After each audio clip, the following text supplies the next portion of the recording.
But they would love to get a try on the board, and it's another good drive from them here. Paiva. Savivash. Boish. Savivash races through, but caught by Wales. Long pass over the top. Good hands from Carvalho. I think one thing Portugal are doing very well is killing the ball over on their sub-box, which means Wales have to get all the way over to the other side. Good touch. Indeed, the Portuguese coaching staff are all capped at the World Cup.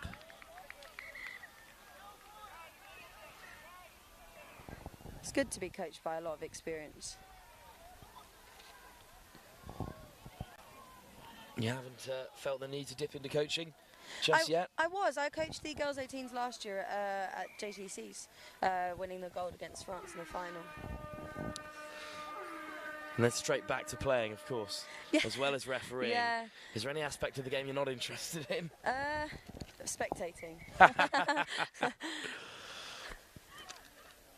Well, the referee has called it there. Whistle goes, and we're into half-time.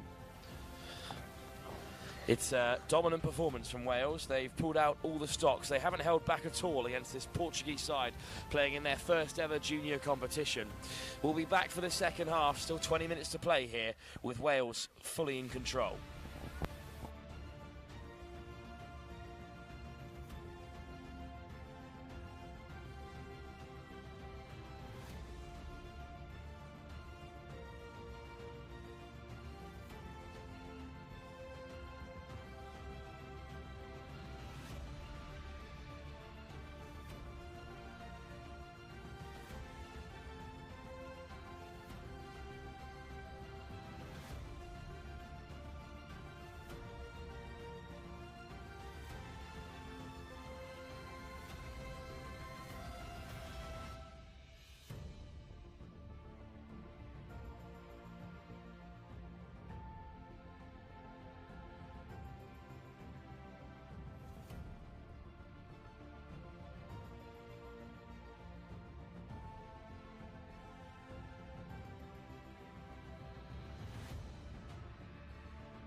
A change of ends, and Wales are still in their black strip, playing from right to left, this time against Portugal in the red. It is 13-0 in this qualifier. Evie Pullis alongside me for this one, and it is difficult when games become this one-sided, but it's part of development to have games like this.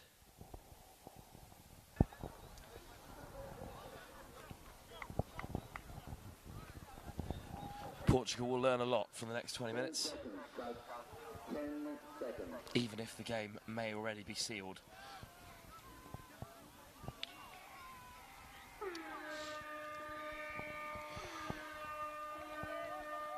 Off go Wales, driving straight for the line again, not taking their foot off the gas here. Priest Evans, Clark, passes loose. And Portugal quick to react. That is a Portuguese shutout, though, of a Welsh attack, which were few and far between in the first half. So a good start for them. Yeah, it's always good to have the first kind of positive in. Ooh, good hands there. Well, one more game to come after this one. It's an exhibition match between the men's open side of Ireland, the hosts, and the England Lions at under 20s level, which will be an exciting game, a fast-paced game, even if the home team are the favourites. But that's a great feature of this tournament, to have a men's open side down to compete ahead of their trip to Italy in a few weeks' time. Yeah, I think it's good for both sides, really, for the Irish to practice. I think there's about half of them playing in Italy, and then for the English, the men's 20s, who almost, a lot of them are actually also going to Italy in split-up teams, because England are bringing 3 teams to Italy. Because also it's the Lions under 20 side, so yeah. It's in essence a sort of development squad, so it's a big opportunity for them. Yeah, they consist of like 15, 16-year-olds all the way to 20-year-olds. There's one player in the team who happens to be a university student who has been nicknamed Unk for the whole weekend, despite the fact he's barely 20 years old, which is very harsh. Oof. And he was a couple of years below me at school, so that didn't feel great either. Oh, no.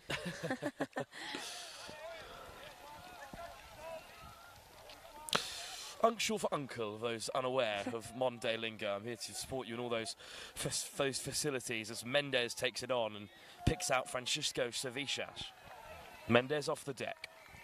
Portugal looking to break through for the first time against Wales. Savicias hands it over. Possibly a miscount there.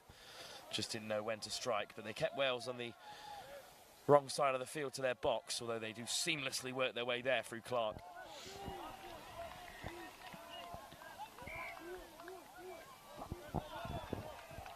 Hallam done.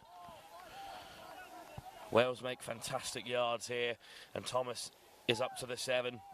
Dalton goes to the open side. Lovely step from Harris. Good touch from Portugal. Kept out by Salvador Mendes. That was great defence there. They worked really well together. Shifted as a 6, keeping out Wales. Second shutout in this second half. Ukraine play the host Ireland over field 1, where there's knockout ties happening all over the place. England against Belgium in an exciting mixed game over on field 4. Well, they got beaten. Where Belgium beat Wales, the favourites, who got the gold medal last year at the JTCs. So that should be a good game. They brought a really strong team. It's a very similar side to their mixed open team from the World Cup. So young was the team in Nottingham last year. That's very young indeed. Certainly a lot of overlap between those two squads. And that is a feature of developing nations in touch. They do tend to produce strong mixed open sides first.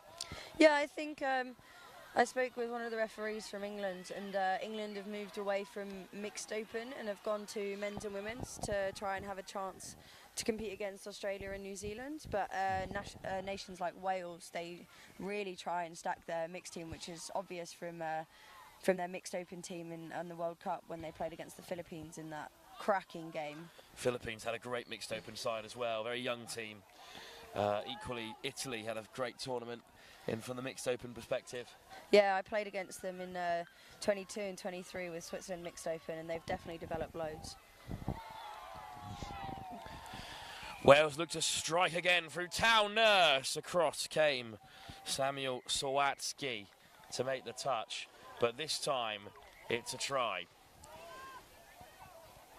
First try of the second half, and it goes the way of Cymru touch. I love with the 15 and 18s how much difference in height there is a lot of the time. We've got these tiny players, but at the same time, these massive, tall, especially in the boys. It's a big part of 15s. Yeah. In the Irish boys 15 side, one player called Mose is a fine player, but he is also a foot taller than every other member of his team. And the first specks of rain are starting to affect things here as a diving effort over the line from Carvalho. This is not what we forced asked the touch. There's been no rain here at the University of Limerick yet, and it's just starting to fall. And well, I think the Welsh will probably deal with it slightly better than the Portuguese. Well, I think they did well, killing it on their box side yet again, making Wales have to work all the way to the other side. Just starting to get a little heavier here, the rain. I'm not excited by the prospect. Neither.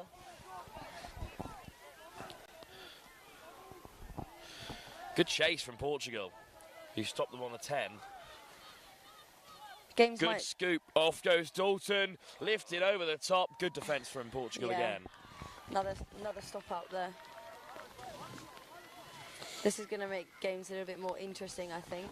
They're going to have to try and keep the basic errors to a minimum. I think that's what's going to win the teams the games. As the rain starts to fall, if you're unable to catch it on your screens. Touch rugby is just not built for the rain. It's not right in the rain. The Bucks finals 2 years ago, historically terrible weather. Yeah. That was my first ever commentary gig. Was it? In a touch rugby tournament. I did it inside the van because I wasn't legally allowed to get on the tower because the wind was too high. That's a great introduction to touch, that is. I must say it took a few more tournaments for me to warm to the sport off the back of my experience there. I spoke to one of my friends down in Oz, and when I told him that University Touch was played in the winter, he was like, "You play touch in the winter? It's supposed to be played in the summer." I was like, "Yeah." Well, that's not fair because they don't have a winter. So. I know. Wales close to the line again, dotted down, right under the nose of Portugal by Rodri Harris, but this time the try is given and Rodri Harris on the board. And as they're bringing up the coats and coveralls, it's not for us, unfortunately, it's for the cameras.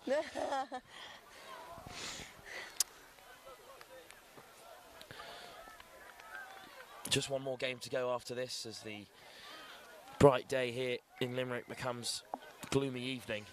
Yeah. It'll be Ireland mixed open taking on England 20s Lions, the second team as such in that category.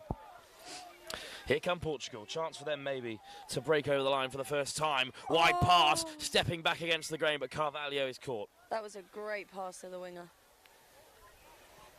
Martin Carvalho with Lucas Carvalho also wearing number 3 out there, and that pass is just behind Francisco Sevivash. And Wales have it back.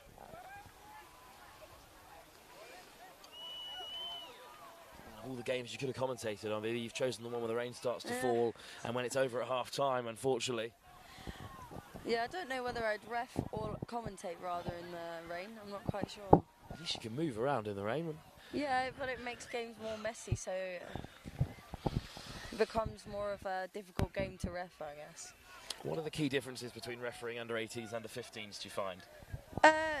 Well, it depends on the category. I think with the boys 18s, there's definitely a lot more structure. There's a lot more knowledge, so the game is it's a lot quicker. And when you're reffing 15s, there's a lot more basic errors, and it can also be, depending on the country, it can be a lot more one-sided.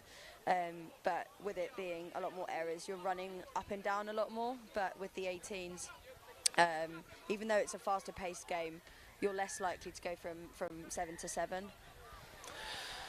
Well, not basic errors. from this Welsh side. They are clinical, and they've scored yet another try. And to be fair, there haven't been numerous of these sort of one-sided affairs. Ukraine against France on day one was a 23-0 final score. But beyond that, this is the most one-sided game I've seen, which is, again, a very established and very rapidly growing side in Wales. You chuck a dummy and allow Thomas Priest-Evans through again. Great touch. Hunted down well by Matthew Sawadzki. So, yeah, I just came off of reffing mixed 15s. I think it was the semi-final. It was France versus Cayman Islands. Ended up 17-0. So In whose favour? In France's favour. That is a shame. Big fan of the Cayman Islands. They're my second team here. Oh. With my number one team being no one because I'm impartial, but my second team is the Cayman Islands. They gave me a hat, you see, and I am very cheap to bribe. To be fair, I really like your South African kit, the blue one. The brand new light blue one, yeah. It's just been put on today. I actually spoke to Lance, who's now the control referee. He's from South Africa. His brother coaches, I think it's the mixed 20s. And the reason they went to the light blue kit is because when they were playing Scotland in one of the games, they had blue and green, but a lot of colourblind people see them as the same colour, so they decided to pick their favourite colour instead rather than their actual colour. Well, it's an excellent kit.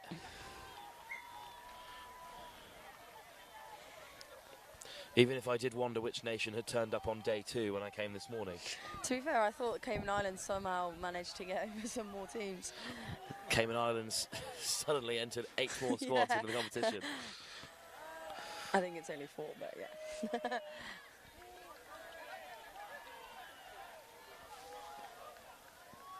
Good carry from Wales. Here's the scoop from Dalton.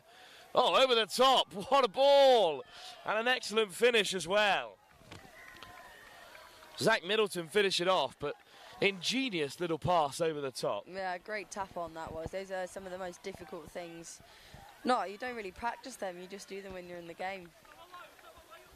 Beautiful try for Portugal to concede, and I think even they appreciate that one.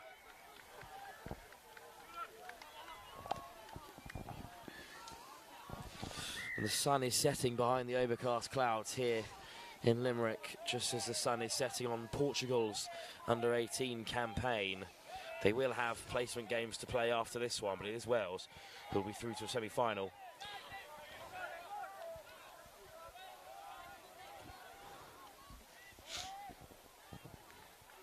What a ball! Oh, but it's Freddie Green going for another interception. 6 more touches here for Portugal. Let's see what they can do with that. Baptista.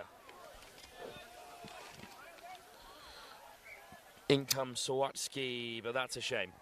They couldn't use all 6. There's the hips not square again, especially on the 7 metres. The referees tend to blow those more, or with the subbing, if it creates an unfair advantage. They like to play the advantage, but if it really creates the advantage for the attacking team, they will blow it. Especially at this level, where although it is elite international sports, it is still development, as all age grades are. Oh, and Wales just skipped through. Casual from Clark.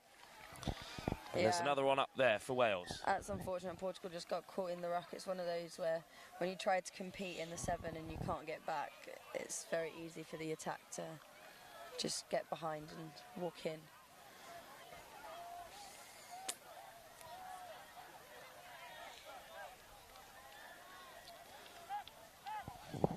Here go Portugal from halfway. And from each of their drives, they have made it into the 7, taken on by Savivas. Boish. Sawadzki. Around the corner comes Mendes. Oh, just through the fingertips of Savivas as they entered that 7 metre. Yeah, I think there's definitely about probably 90% more of them in the 7 than they were against England. So they've definitely stepped up their game loads since yesterday. And that's exactly what they're here to do as the next generation of young competitors.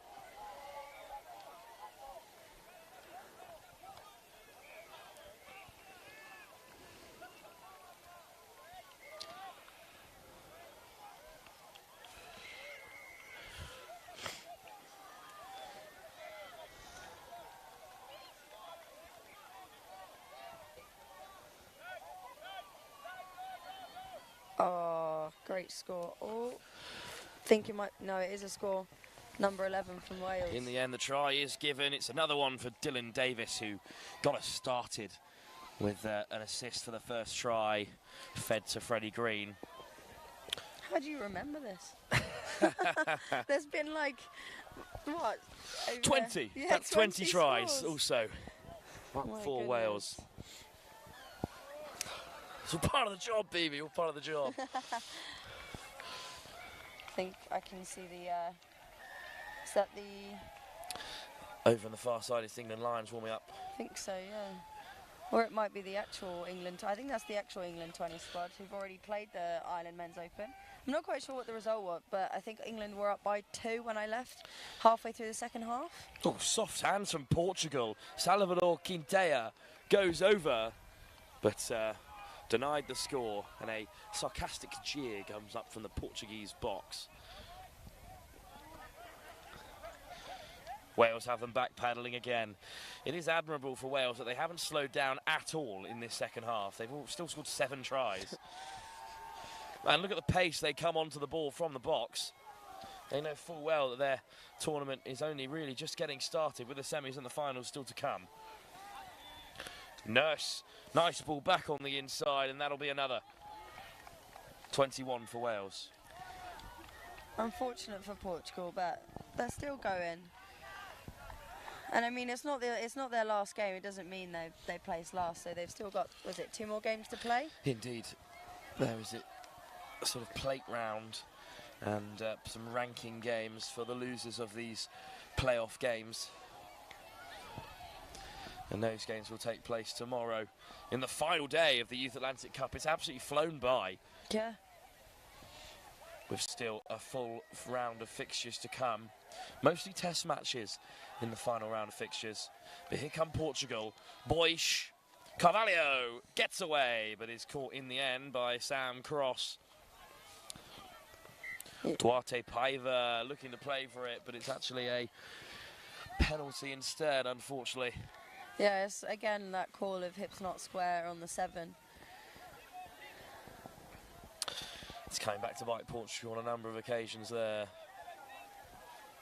I think especially in these teams that are newer to touch, like you said, it's one of those rules specific to touch. It's one that you've got to play to learn the rule. Big step off the right boot, the no-look pass from Ewan Clark, and a shake of the finger from Dylan Davis as he goes over, saying, "There's no way they touched me." The referee agrees. Another try for Wales. They're up to 22 now.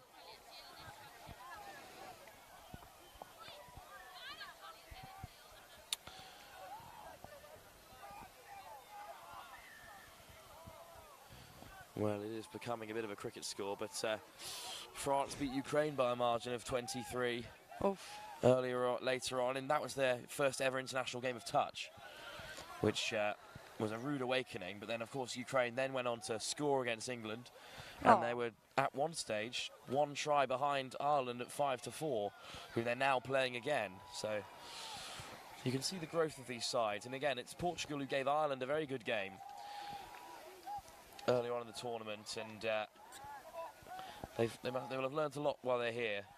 Yeah, and I think, you know, with it being a developing side, I think that's what's the most important, is that these teams are learning and that they're having fun and willing to come back to play. And I think that's what one of our head referees was saying, is that for us as referees, it's important to make sure that these kids are having fun by letting the game go on. I was privy to some plans about what the future may hold for international touch the other evening, and well, the Youth Atlantic Cup is one tournament that won't go anywhere and will continue to grow and move around the globe as well, with whisperings of where the next location might be.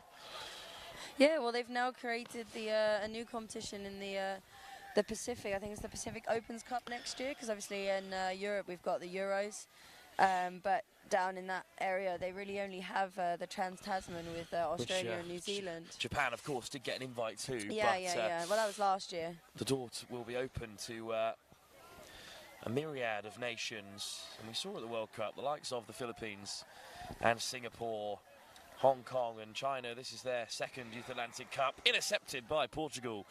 Good take from Duarte Paiva. So the future is very bright for Global Touch. Yeah, and I think obviously China's made their way all the way here, but I think it gives them a good opportunity to have even more tournaments.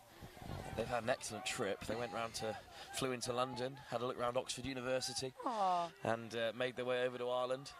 That's lovely. And have played some excellent touch as well. Yeah, I have seen some of their. I believe they've got a mixed 15s team.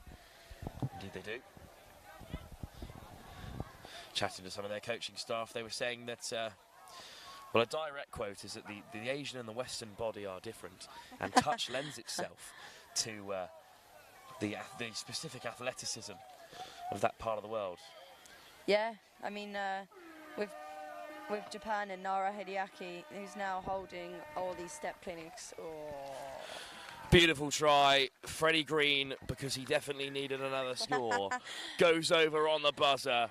Wales have made a statement. They've matched the biggest result of the tournament so far, putting 23 on Portugal, as France did to Ukraine a few days or hours even ago, yesterday morning. Well, it's a great tournament for Portugal. They've still got more touch to play. But for Wales, they're on to the next stage, BB, and clearly they deserve to be there. Yeah, it was a good game. Wales, they kept going, but Portugal didn't drop their heads, which was good to see, and there's definitely a lot of improvement, but excited to see what happens next. One more game on day 2 of the Youth Atlantic Cup, and it's the England Lions under-20s taking on an Irish mixed open side, a chance for us all to take in the host nation. In the men's open, sorry, for a chance just to take in the home nation. We'll be back in just a few moments' time.